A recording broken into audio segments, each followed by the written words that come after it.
Hello and welcome to Health and Wellness Oklahoma. I'm your host, Rick Heath, and with me today, Dr. Todd Farris of the Broadway Clinic. Dr. Farris, thank you so much for coming on. Thanks for having me today.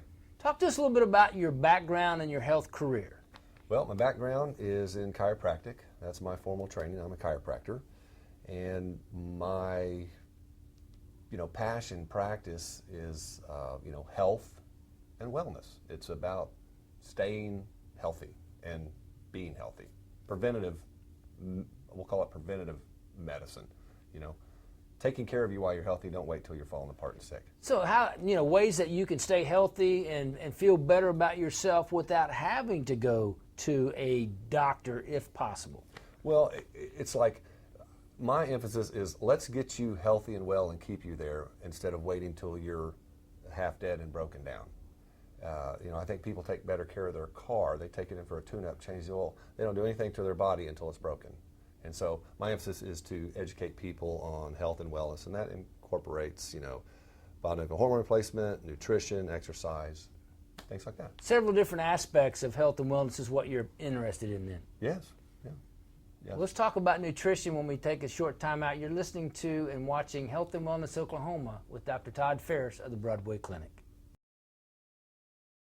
And welcome back to Health and Wellness Oklahoma. Dr. Todd Farris from the Broadway Clinic talking with us about health and wellness. And one of the largest aspects of health and wellness is nutrition. And I know that's a special passion of yours.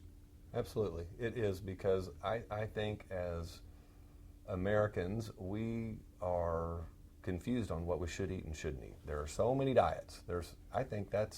I looked a couple months ago, and 2 of the top 10 books being sold are diet books. So that it's a problem. It's a problem, especially here in Oklahoma. Yeah, it is. It is. I think we are in the top 10 states for obesity, and that's sad. And a lot of it starts with, everyone says, well, you just need to exercise more. That's not necessarily true. It's the fuel you put into your body.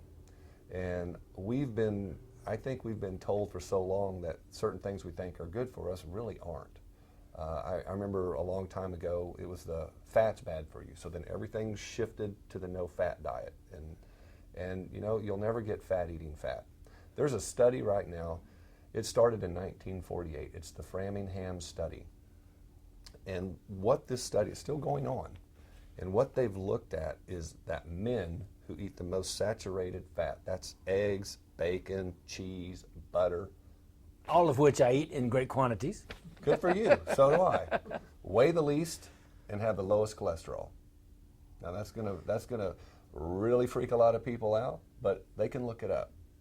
There's studies out there that show that you're not going to get fat eating fat. Your body doesn't turn fat into fat.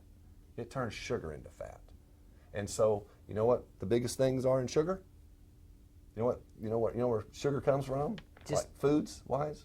Everything. Carbohydrates. Okay. Pastas, breads. Those are the big culprits. Grains. Even whole grains? Whole grains, yes. That's so sad. And I bought into that for years. I never let my family eat white bread. Only wheat bread. It's all the same. You will suffer no mal health if you stop eating wheat. People think I'm crazy when I tell them that, but there's no nutritional value in it. You're just as healthy eating meat, fruit, and vegetables. Wheat, I'm going to pick on wheat for a minute if I can. That's be all. Wheat has been changed so much over the years.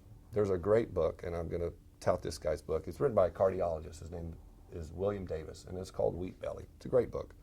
And he backs it all with published literature. This just isn't his opinion.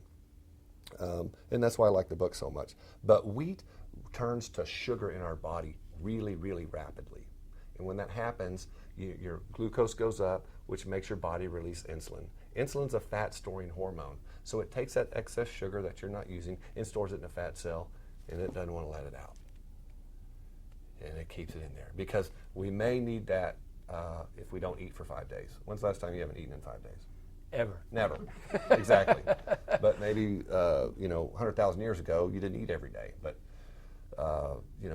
so I'm just a big proponent on if it's something that doesn't go bad in 2 or 3 days, you probably don't need to eat it. I don't think there's any nutritional value in a bowl of cereal, except what they add to it.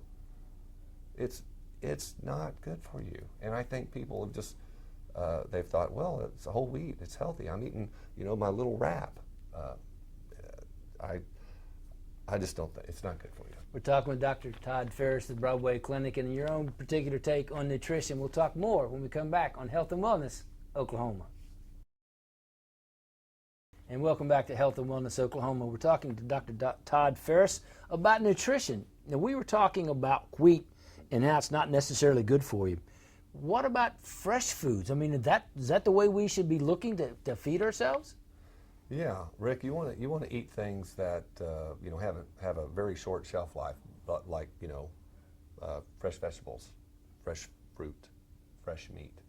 You want to stay away from processed foods. You want to stay away from fast foods. Now, I mean, I know you have to eat everything, and you eat in moderation. If you eat 80% of the time great and 20% of the time crappy, you'll be fine. But what happens is most people eat 80% of the time crappy and 20% of the time good. That's like I'll ask a patient, I'll say, like I'm exercising, I'm not losing any weight. I said, well give me, what'd you eat for breakfast today? Well, I had it'd be like I had a bowl of oatmeal or a bowl of cereal. Okay. What'd you have for lunch? Well, I just had grilled cheese and tomato soup. Okay. I'm still looking for some protein in there. None yet. What'd you have for dinner? Oh, I had some pasta. Did you have any chicken or anything? No, just some marinara sauce. I said, okay, great. You went all day, you didn't have any protein. And you just had a ton of carbohydrates. That's not good for your body. And so you have to balance foods. But it is about eating fresh foods, and it's about eating balanced foods. Meat, fruit, and vegetables. There's many diets out there. One of them is a paleo diet, and they tout that. I think, in general, if people would take the time to sit down and eat, the problem with eating healthy is you can't eat in your car. You ever tried to eat a salad in your car? Not while you're driving. I have one time. It's not pretty. So I just want people to understand that, do your homework. Don't believe what's advertised, and just eat fresher, eat better. If the viewers out there have more questions, how can they find out more? Go to our website, go to BroadwayClinic.com, or give us a call, 528-1936. Dr. Farris, thank you so much for being on Health and Wellness Oklahoma. We'll see you next week on Health and Wellness Oklahoma.